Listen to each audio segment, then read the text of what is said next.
Alright, so gonna get into the political a little bit on this one, folks. You know,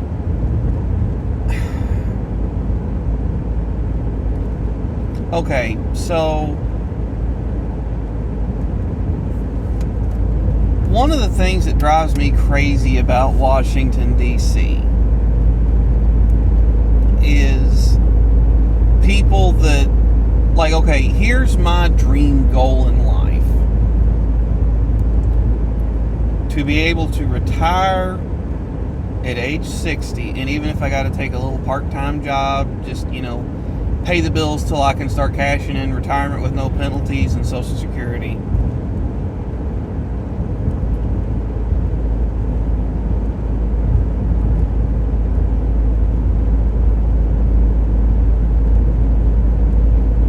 Retire, have enough money and enough health left to enjoy retirement.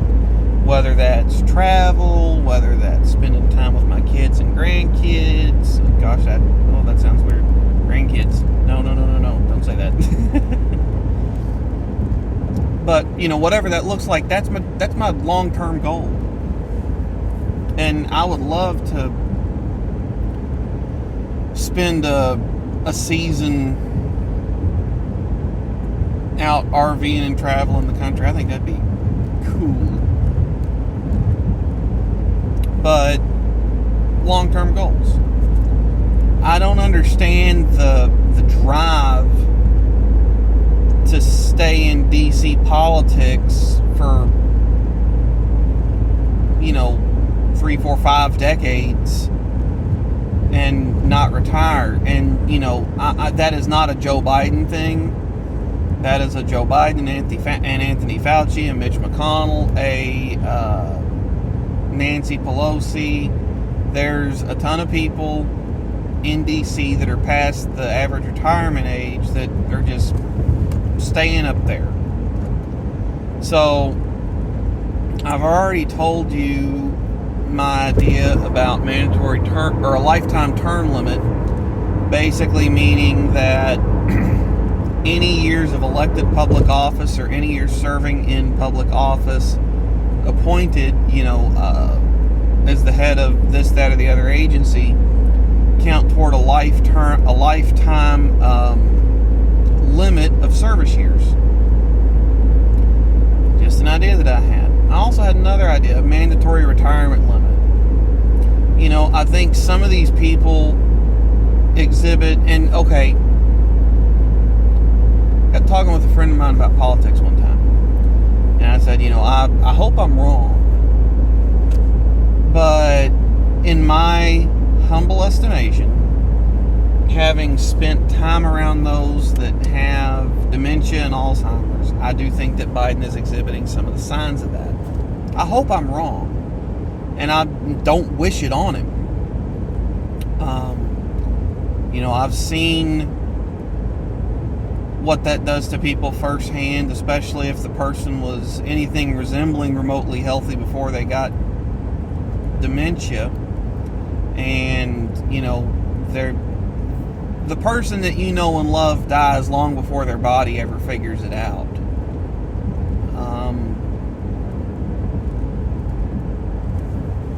My grandmother was the one that I was the closest to as far as knowing her, and then also seeing the progression of the disease.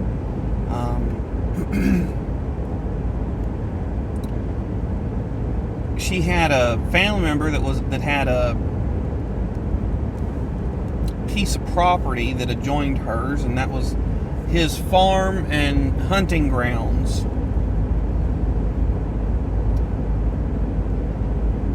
Well, she did not. He'd always come in and visit on the weekends when he was down and had free time. Well, as she progressed, my grandmother, he wouldn't come in, he'd sit out in his truck and visit. For the simple reason that my grandmother didn't know who he was most of the time, and he didn't want to see her that way. He wanted to remember the way she was. And sure that's a tough decision to make, but I can certainly respect it. It's tough to watch someone not realize that the people in the TV aren't real and try carrying on conversations with them.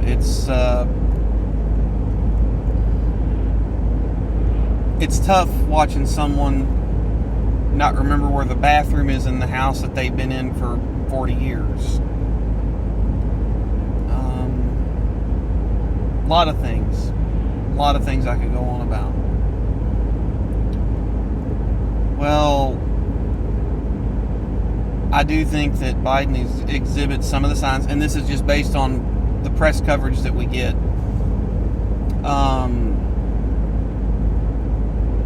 And I think that there's other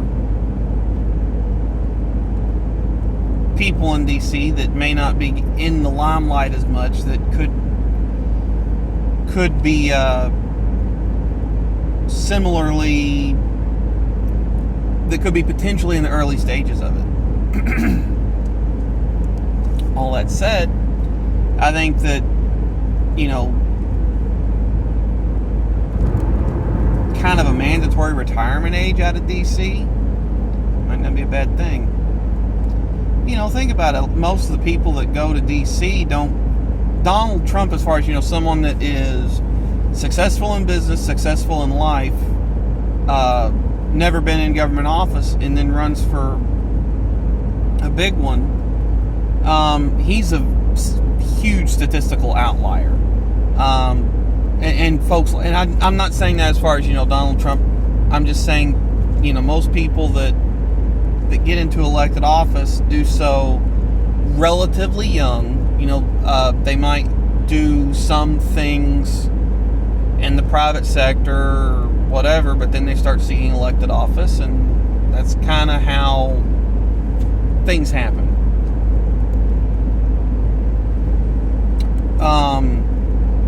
And so they get in there kind of young. I think that there should be a mandatory retirement age or lifetime service limit. Take your pick, but they say absolute power corrupts absolutely. So I think that cycling people out would be a good thing. Whether you, and as an example of this, whether you love him or hate him, if either the mandatory retirement age or, lifetime service limit would have been a thing, Joe Biden probably wouldn't have been able to have been Barack Obama's VP.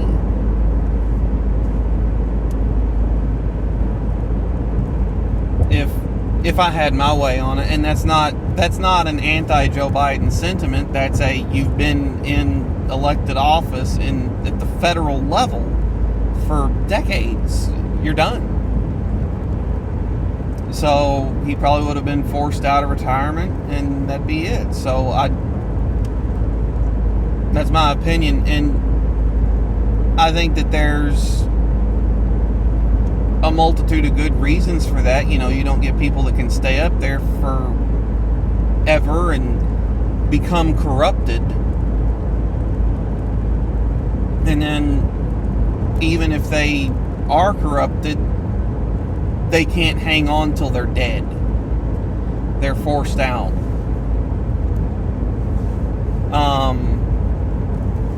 And those that do corrupt the politicians, lobbyists and special interest groups, they realize that a lot of times they're on short time, and so